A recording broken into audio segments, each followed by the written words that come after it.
teman-teman, di sini akan membahas tentang aborsi. Perkenalkan, nama saya Tufatu Al-Adawiyah dengan dua teman saya. Saya Kirana Salsabila, NRP 80. Saya April Permatasari, NRP 53.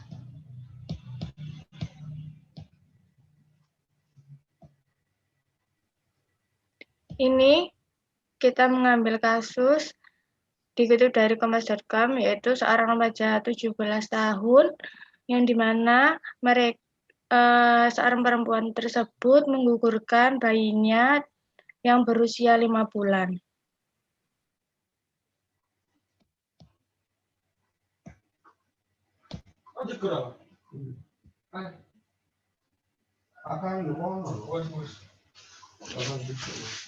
Ini bagian kami. Bagian kami ini akan membahas mikroetisnya, makroetisnya, dan mesoetisnya. Yang pertama yaitu aborsi dipandang melalui makroetis. Baik, saya akan menjelaskan tentang makroetisnya. Di situ ada edukasi. Sebagai dokter, kita harusnya mengedukasi korban agar mental korban itu baik-baik saja. Kita sebagai dokter harus mengedukasi masalah aborsi kepada masyarakat. Tindakan bullying ini sangat berpengaruh terhadap mental korban tersebut, karena korban tersebut memiliki kehidupan yang sangat panjang. Jika korban tersebut mentalnya terganggu karena bullying dari warga dan temannya, maka korban itu sangat down dan tidak ada support yang lain. Dan yang kedua itu mencegah pembunuh janin. Mencegah pembunuh janin yaitu membunuh janin itu hal yang sangat tidak boleh dilakukan dan berdosa di agama-agama lain.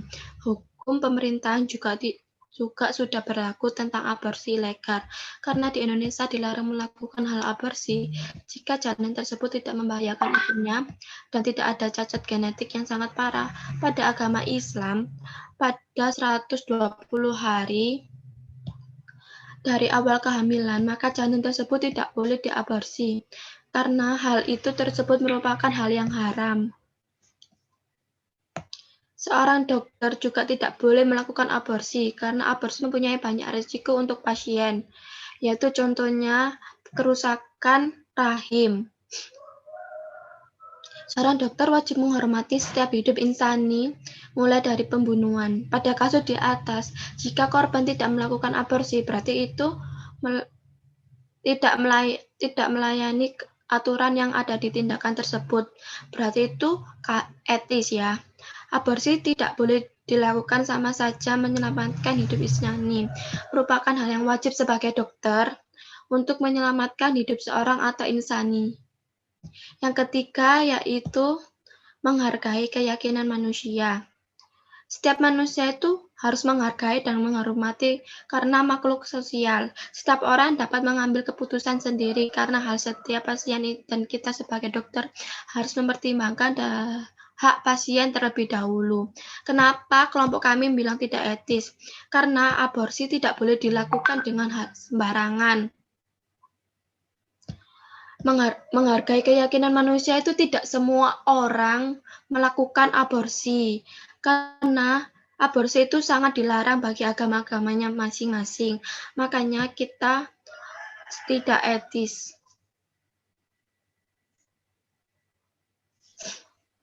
Selanjutnya, aborsi dipandang dari mikroetis. Yang pertama yaitu status sosial.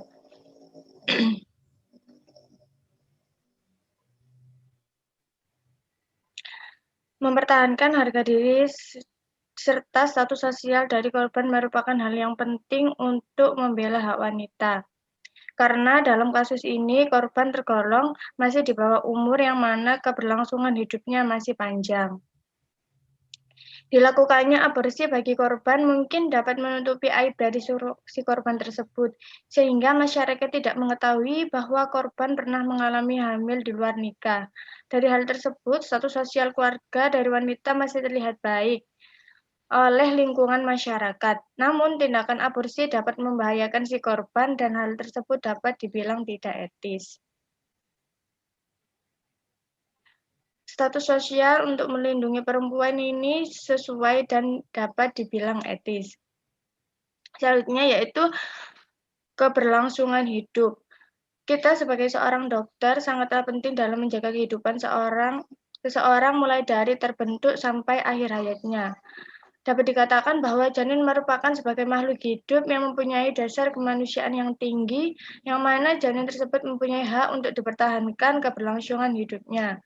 Walaupun dalam kasus ini terbilang kasus yang terlibat adalah anak di bawah umur, yang dimana resiko untuk keduanya sangat besar, maka dari itu harus adanya pertimbangan segala sudut pandang, yang mana hal yang harus diutamakan yaitu kehidupan. Keberlangsungan hidup ini sesuai dan bisa dibilang etis. Selanjutnya keselamatan serta kesehatan. Mempertahankan kesehatan serta keselamatan ibu merupakan hal yang harus dipertahankan dari korban tersebut. Aborsi dapat mengancam keselamatan serta kesehatan jika aborsi tidak dapat dilakukan secara baik dan benar, yang mana hal tersebut akan merugikan korban tersebut. Dapat dikaitkan dengan prinsip etika, yaitu non-maleficent, tidak memperburuk keadaan pasien, dan beneficent, yaitu mengutamakan kepentingan pasiennya. Keselamatan serta kesehatan ini dapat dibilang sesuai dan etis. Yang ketiga yaitu jika aborsi dipandang melalui sudut pandang mesoetis. Yang pertama yaitu kurangnya sex education. Pada masa sekarang itu banyak remaja yang kurangnya pengetahuan terhadap sex education. Juga dipengaruhi oleh pergaulan bebas yang mungkin akan memicu terjadinya seks bebas yang menyebabkan remaja wanita hamil di luar nikah. Juga kurangnya pemahaman agama terkait aborsi, karena masing-masing agama mempunyai ketentuan sendiri mengenai aborsi. Kalau menurut pandangan Islam, janin boleh diaborsi jika membahayakan sang ibu. Jika janin tersebut tidak membahayakan, maka tidak boleh dilakukan aborsi. Hal tersebut juga menyebabkan tingginya angka kehamilan di luar nikah yang dapat berujung terjadinya aborsi. Hal itu sesuai dan etis. Selanjutnya ada bahaya dari aborsi. Di sini dijelaskan aborsi itu menuai hal pro dan kontra. Kenapa pro? Karena jika aborsi dilakukan apabila janin membahayakan kehidupan sang ibu, karena saat ibu hamil banyak perubahan yang terjadi pada tubuh. Salah satunya adalah pertahanan tubuh yang menjadi berkurang, sehingga dapat membahayakan keselamatan dari seorang ibu. Kenapa kita bilang kontra pada aborsi? Karena aborsi ini sama halnya dengan membunuh, jika dilakukan tanpa alasan yang pasti. Sedangkan tugas seorang dokter yaitu menjaga kehidupan mulai terbentuk hingga akhir hayatnya. Karena kehidupan ini merupakan kebaikan yang absolut, bukan relatif. Ketika makhluk hidup mempunyai martabat yang tinggi, maka kita harus selalu mencoba untuk menjauhkan seseorang dari kematian dan penyakit. Kita tidak boleh membiarkan atau menyerahkan seseorang tersebut pada kematian terpaksa yang tidak terjadi secara manual.